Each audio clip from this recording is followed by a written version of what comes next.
Hello students, कैसे हैं आप। Welcome to our channel conflict academy, जहां मेहनत हमारी सफलता तुम्हारी। मैं अंकित पाल, आपका जीएस टीचर, आज आपके लिए लेकर आया हूं सौरमंडल की थर्ड वीडियो। ठीक है, आज हम इसमें पढ़ेंगे सौरमंडल की थर्ड वीडियो में क्षुद्र ग्रहों के बारे में। क्षुद्र ग्रह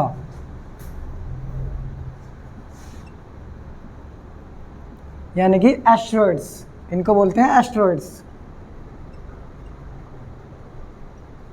क्या होते हैं एस्ट्रॉइड्स? जैसा कि सौरमंडल में मैंने आपको पढ़ाया था, सौरमंडल की जो ग्रहों की श्रेणी है, सबसे पहले आता है बुध फर्स्ट नंबर पे, उसके बाद शुक्र यानी कि वीनस, उसके बाद अर्थ यानी कि पृथ्वी, उसके बाद आता है मंगल,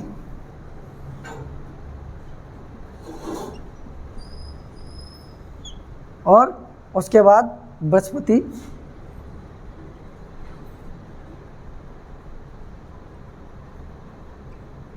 और बृहस्पति के बाद आता है आपका शनि यानी कि सैटर्न, उसके बाद अरुण, और उसके बाद वरुण। हालांकि इसके बाद एक और आता है जिसको हम बोलते हैं प्लूटो, जिसको ग्रहों की श्रेणी से बाहर कर दिया गया है।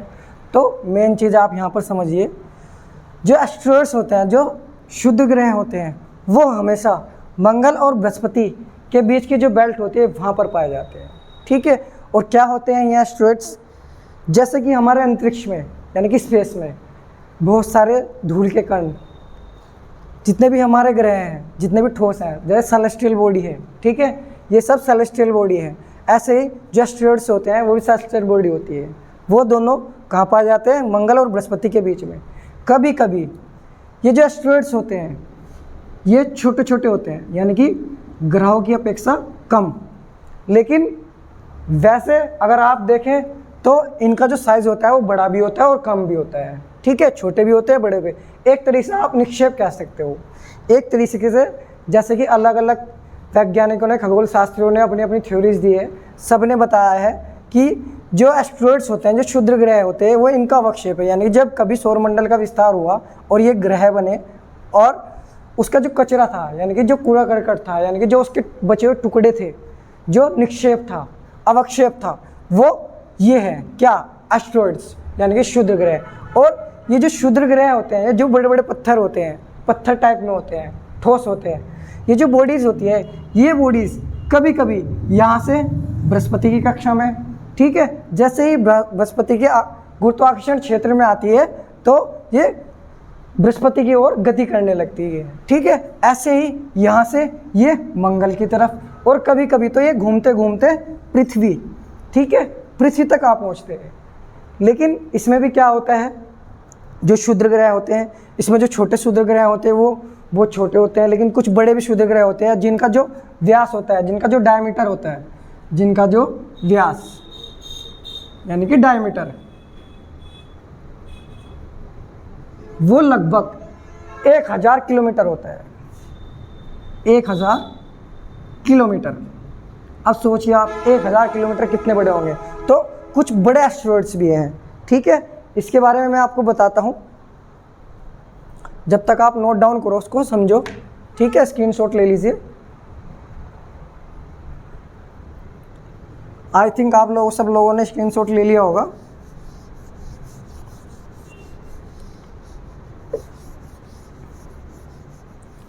तो जितने भी हमारे एस्ट्रॉइड्स होते हैं उसमें कुछ छोटे होते हैं, कुछ बड़े होते हैं। जो बड़े होते हैं उनका जो व्यास होता है, जो उसका डायमीटर है, तो लगभग 1000 किलोमीटर होता है। अब सोचिए आप, 1000 किलोमीटर कितना बड़ा होगा। तो इतने बड़े बड़े भी एस्ट्रॉइड्स पाए जाते हैं। कहाँ? स्पेस में, और मंगल और बृहस्पति के बीच में, जो घूमते घूमते इधर से उधर दूसरे, जैसे कि बृहस्पति या अर्थ या फिर सैटर्न, इनकी कक्षाओं में, इनके गुरुत्वाकर्षण क्षेत्र में जैसे ही आते हैं, इनके ग्रेविटेशनल क्षेत्र में जैसे ही आते हैं, इनकी ओर गति करने लगते हैं, मूव करने लगते हैं। ठीक है, जो बड़े एस्ट्रॉइड्स होते हैं उनमें एग्जाम्पल एज लाइक, जैसे सेरेस, इसका एग्जाम्पल, सबसे बड़ा एग्जाम्पल है सेरेस, जिसका जो व्यास है, जो डायमीटर है वो लगभग 1000 किलोमीटर है। अब सोचिए सेरेस कितना बड़ा है, कितना बड़ा एस्टेरॉयड्स है सेरेस। ठीक है बच्चों, तो चीज़ों को समझिए। इसके अलावा कुछ और भी हैं, जैसे कि प्लास, जूनो,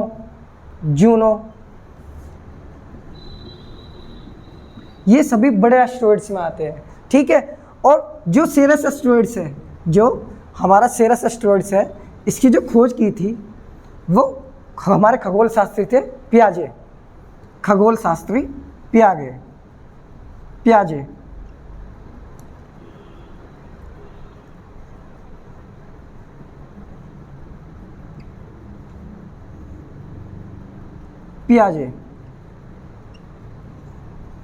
खगोल शास्त्री पियाजे द्वारा की गई किसकी खोज? सेरेस की खोज। और ये अक्सर एग्जाम में पूछा जाता है।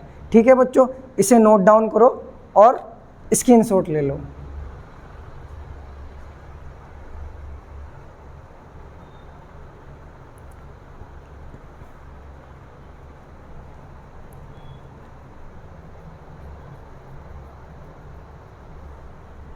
आई थिंक आप सब लोगों ने नोट डाउन कर लिया होगा। एक और इम्पोर्टेंट पॉइंट है बच्चे, यहाँ पर समझिए। एक क्षुद्र ग्रह है, क्षुद्र ग्रह,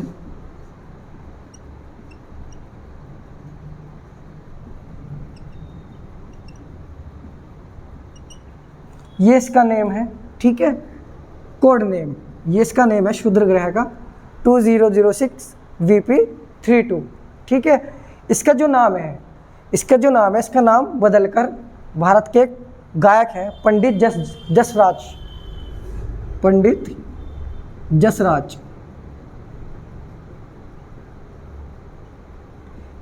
इनके नाम पर रखा गया है। ठीक है, इनका जो नाम है, इस क्षुद्र ग्रह का जो नाम है पंडित जसराज जी के नाम पर रखा गया है। क्या कर दिया गया है? चेंज करके, समझिए, 300128। ठीक है बच्चों, तो जो क्षुद्र ग्रह 2006 VP32 था, उनका जो नाम है वो चेंज करके पंडित जसराज जी महाराज के नाम पर क्या रखा गया है? 300128। ये भारतीय है, सबसे बड़ी बात है ये भारतीय है, इंडियन। ठीक है, तो चीज़ों को समझिए। किसने किया ये सब चीज़ें, कौन करता है? तो अंतर्राष्ट्रीय खगोलीय संघ, IAU, इंटरनेशनल एरोनॉटिकल यूनियन, यानी कि अंतर्राष्ट्रीय खगोलीय संघ।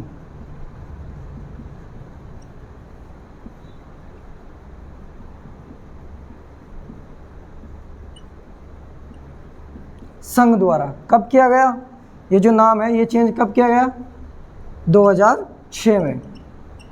ठीक है बच्चों, इसे नोट डाउन करो, बहुत इंपॉर्टेंट है। फिर आगे बताता हूँ।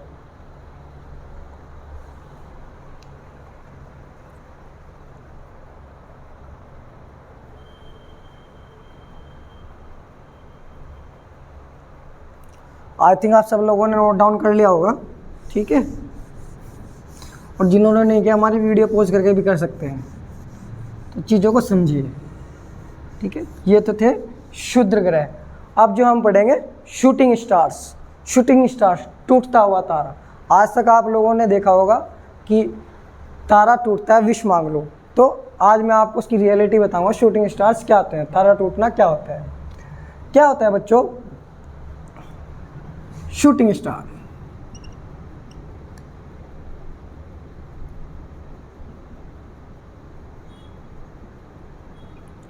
टूटता हुआ तारा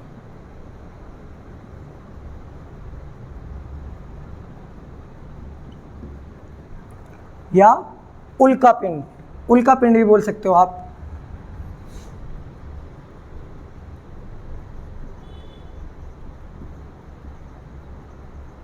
मेट्रॉइड्स। ठीक है, तो चीज़ों को समझिए, क्या होते हैं उल्का पिंड्स और क्या होते हैं टूटते हुए तारे, यानी कि शूटिंग स्टार्स। ठीक है, ये हमारी अर्थ है, यानी कि पृथ्वी का सरफेस, पृथ्वी की सतह, अर्थ सरफेस, ठीक है। और ये हमारा अंतरिक्ष यानी कि स्पेस। जब अंतरिक्ष में कुछ छोटे छोटे धूल के कण, ठीक है, कुछ छोटे छोटे ठोस व धूल के कण, ठोस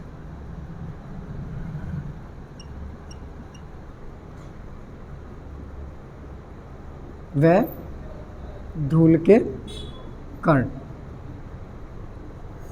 पृथ्वी की सतह पर, ठीक है, अंतरिक्ष में पृथ्वी की सतह पर, यानी कि इसका जो गुरुत्वाकर्षण क्षेत्र है, इसका जो गुरुत्वाकर्षण क्षेत्र है,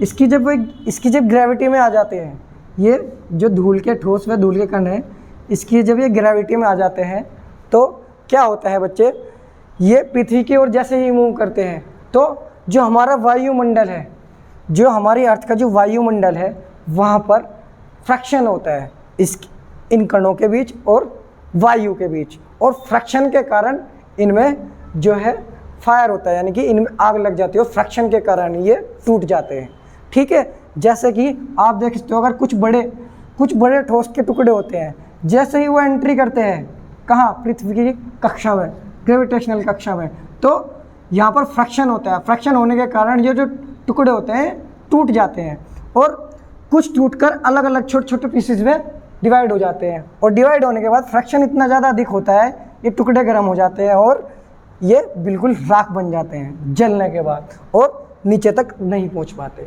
ठीक है। इन्हीं को बोलते हैं क्या, शूटिंग स्टार। ये आपको लगते हैं, जैसे आपने देखा भी होगा कभी कभी कि तारा टूट रहा है, वो तारे टूटते नहीं है, वो छोटे छोटे धूल के कण होते हैं जो फ्रैक्शन के कारण पृथ्वी की सतह तक नहीं पहुंच पाते, ऊपर ही राख हो जाते हैं, जलकर राख हो जाते हैं। किसके कारण, फ्रैक्शन के कारण, ठीक है। अब समझिए उल्कापिंड, इसी में ही जो ठोस के कण, जो ठोस के, ये छोटे भी होते हैं और बड़े भी होते हैं, ठीक है।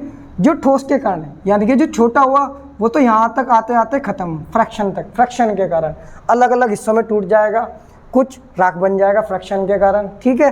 लेकिन कुछ बड़े होते हैं जो फ्रैक्शन के कारण टूटते नहीं है, ठीक है। अधिक बड़े होते हैं, फ्रैक्शन हो रहा है फिर भी नहीं टूट रहे हैं, और आकर कहाँ, पृथ्वी के सरफेस पर, अर्थ सरफेस पर टकरा जाते हैं। इन्हीं को नाम दिया गया क्या, उल्कापिंड, उल्कापिंड, ठीक है। इन्हीं को बोलते हैं उल्कापिंड। ये उल्कापिंड कभी कभी बहुत बड़े भी होते हैं और कभी कभी छोटे भी होते हैं, और जहाँ पर ये गिरते हैं वहाँ पर बहुत गहरा गड्ढा कर देते हैं, क्योंकि आप देखिए कितना ज़्यादा स्पेस है, कितना ग्रेविटेशनल फोर्स लग रहा है, ठीक है, इतनी ऊपर से नीचे गिर रहा है, तो वहाँ पर ये बहुत बड़ा होल कर देते हैं। जैसे कि आप समझ सकते हो, एक तरीके से महाराष्ट्र में जो लोनार झील है उसको बोला जाता है उल्कापिंड के गिरने के कारण ही शायद वो बनी है, ऐसा माना जाता है, ठीक है।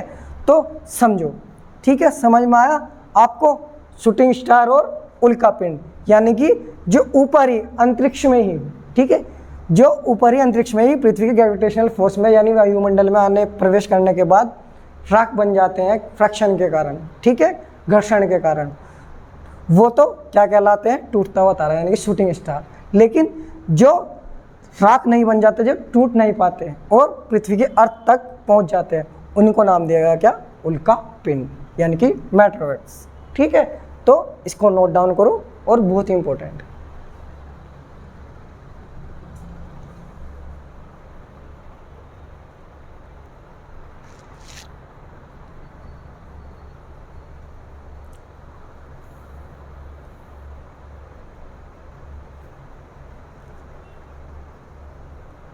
आई थिंक आप सब लोगों ने कर लिया होगा, ठीक है, नोट डाउन, और जिन्होंने नहीं किया है वो स्क्रीनशॉट लेते रहिए, हमारी वीडियो को पॉज करके भी ले सकते हैं। तो चीज़ों को समझिए, हमारे सौरमंडल में क्या क्या चीज़ें हैं, ग्रहों के अलावा भी, प्लैनेट्स के अलावा भी। तो अब जो हम पढ़ेंगे वो पढ़ेंगे पुच्छल तारा,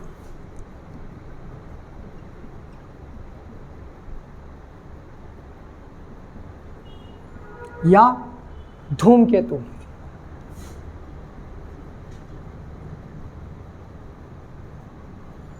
इंग्लिश में बोलते हैं कॉमेट्स, ठीक है। तो समझिए क्या होते हैं धूमकेतु। जैसा कि मैंने आपको बताया है, स्पेस में बहुत सारी सेलेस्टियल्स बॉडी हैं, ठीक है, गतिमान पिंड है। ये हमारा सन है। कभी कभी क्या होता है, कुछ धूल के कण, कुछ गैस व धूल के कण एकत्रित होकर एक जगह संगठित होकर सूर्य के आकर्षण क्षेत्र में आ जाते हैं। कहाँ जाते हैं? सूर्य के आकर्षण क्षेत्र में, ठीक है। कुछ आ जाते हैं सूर्य के आकर्षण से। जैसा कि मैंने आपको पहली वीडियो में बताया, सूर्य भी एक क्या है? तारा, स्टार। ऐसे बहुत सारे तारे हैं, बहुत सारे स्टार्स हैं।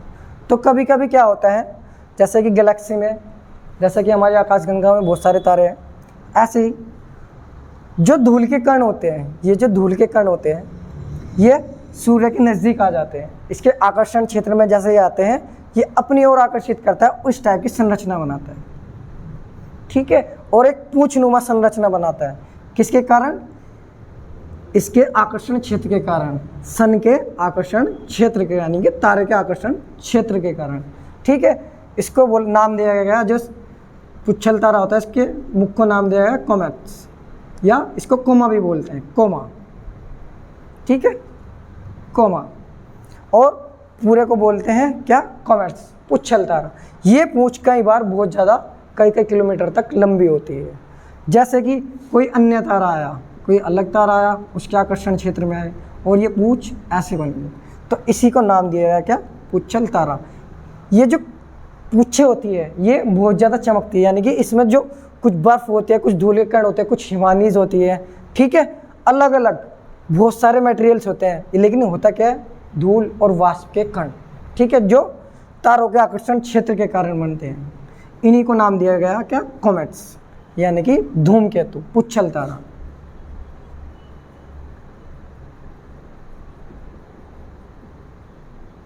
कॉमेट्स,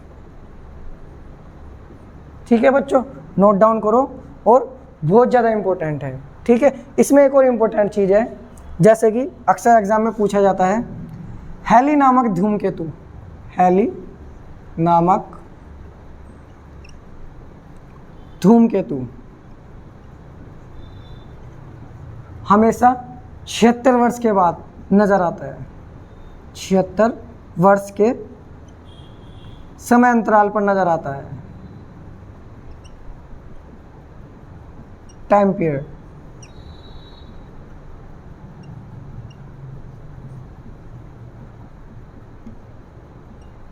ठीक है।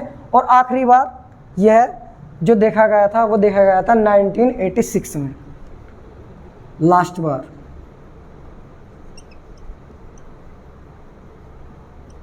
(1986) में देखा गया। तो अब नेक्स्ट कब दिखाई देगा? नेक्स्ट 76 जोड़ लीजिए, इसमें कितना आएगा? 2062। ठीक है। तो अब कब दिखाएगा हैली नामक धूमकेतु? हमें 2062 में दिखाई देगा। ठीक है। तो चीज़ों को नोट डाउन करो। ठीक है।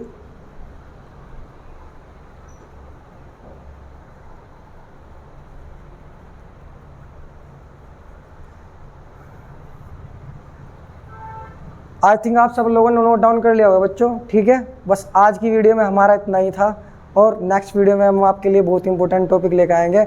और हमारे चैनल को आप सब्सक्राइब करिए, वीडियो को लाइक करिए और ज़्यादा से ज़्यादा शेयर करिए। Thank you.